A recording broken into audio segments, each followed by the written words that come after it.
Next है mitochondria. Mitochondria क्या होता है?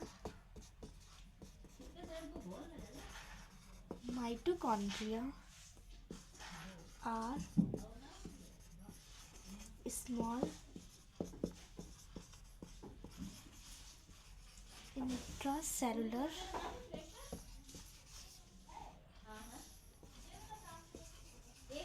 organelles and are also known as powerhouse of cell or store house of energy. Mitochondria क्या होता है? Mitochondria are small intracellular organelles, मतलब ये जो अंतःकोशिकीय अंगक होते हैं, मतलब छोटे छोटे अंतःकोशिकीय अंगक। अंतःकोशिकीय अंगक क्या होता है? जो सेल के अंदर होते हैं, सेल के अंदर जो पार्ट्स होते हैं उनको बोलते हैं माइटोकॉन्ड्रिया। एंड और also known as power house, जिसको हम पावर हाउस भी बोलते हैं। माइटोकॉन्ड्रिया को हम पावर हाउस भी बोलते हैं, जो सेल का पावर हाउस कहलाता है। और स्टोर हाउस ऑफ एनर्जी, ये एनर्जी को भी स्टोर करता है, जो हमारी ऊर्जा होती है उसको ये स्टोर करता है, उसको भी हम माइटोकॉन्ड्रिया बोलते हैं। मतलब सिस्टम क्या होता है इसका, माइटोकॉन्ड्रिया का, जो सेल के अंदर एनर्जीज होती हैं, बहुत सारी जो ऊर्जा होती है उसको ये अपने तरफ ले लेता है, अपने तरफ स्टोर कर लेता है, जिसको हम स्टोर हाउस ऑफ एनर्जी भी बोलते हैं। मैंने फिगर बता दिया था, डायग्राम। अब इसका फंक्शंस क्या है?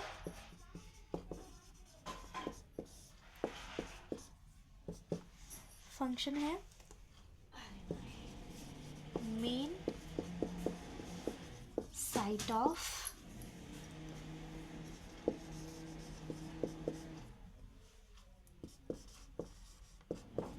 Synthesis and storage of ATP. ये इसका मेन कारण क्या होता है? जो एटीपी का जो स्टोरेज होता है और जो सिंथेसिस होता है, मतलब संश्लेषण होता है, वो करता है। मतलब एटीपी का मतलब होता है एडिनो ट्राई फॉस्फेट। ये क्या करता है? जो एडिनो ट्राई फॉस्फेट होते हैं उनका ये संश्लेषण करता है। सेकंड है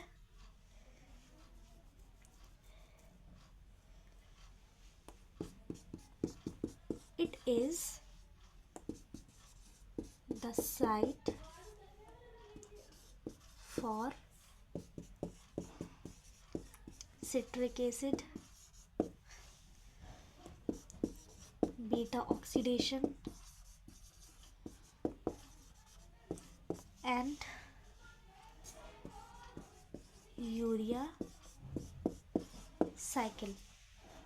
ये क्या करता है? सिट्रिक एसिड साइकिल या बीटा ऑक्सीडेशन या यूरिया साइकिल्स जो होते हैं उसमें भी ये हेल्प करता है, मतलब उसका भी संश्लेषण करता है।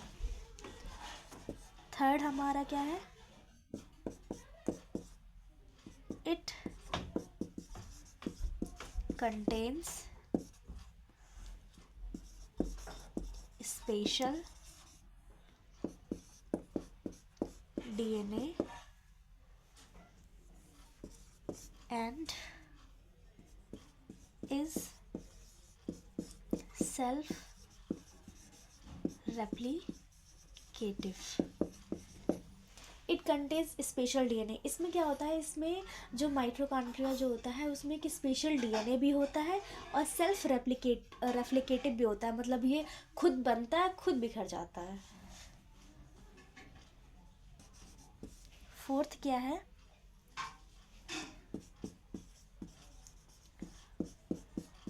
ट्रांसफर ऑफ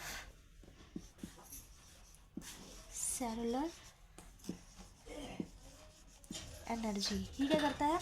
ये जो सेलुलर एनर्जी होती है, सेलुलर एनर्जी का मतलब यही हुआ, अगर किसी भी ऑब्जेक्ट में, मतलब किसी भी माइटोकॉन्ड्रिया या कोई भी माइटोकॉन्ड्रिया में अगर एनर्जी स्टोर होती है तो एनर्जी किस में स्टोर हो रही है? माइटोकॉन्ड्रिया में। अब माइटोकॉन्ड्रिया किस में है? सेल में।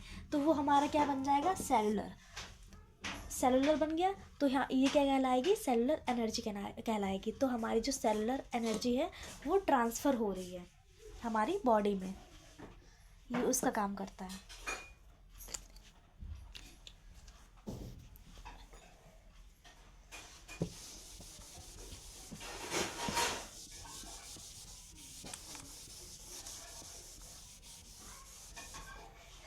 अब फिजियोलॉजी क्या होती है माइटोकॉन्ड्रिया की?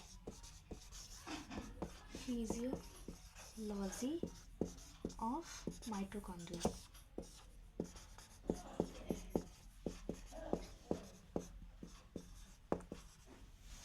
माइटोकॉन्ड्रिया की फिजियोलॉजी क्या होती है, कैसा वर्क करता है वो? When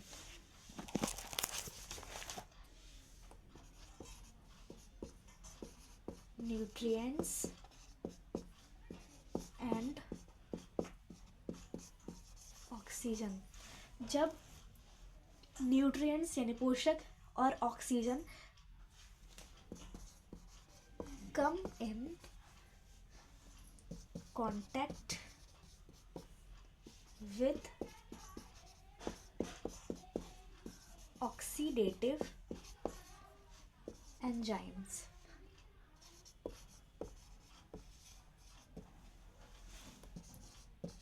present in the mitochondria।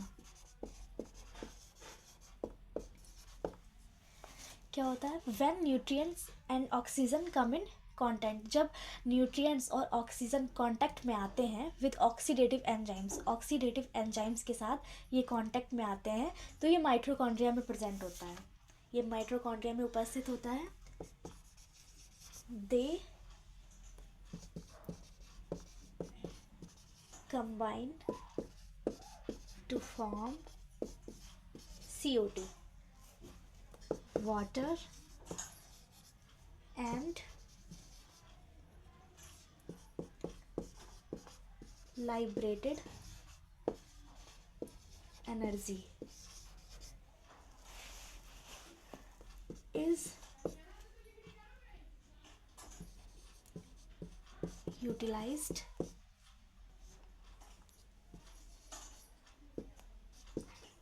to